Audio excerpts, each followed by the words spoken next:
In a crowded city, Maya Lopez faced a flood that ruined inventory and rattled investors, yet she refused to quit.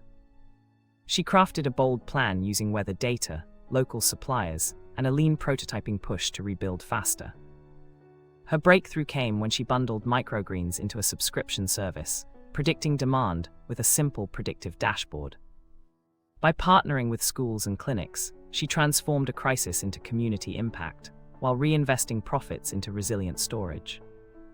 Key takeaways include testing ideas before funding, embracing data-driven pivots, and leading with purpose even when the odds seem against you.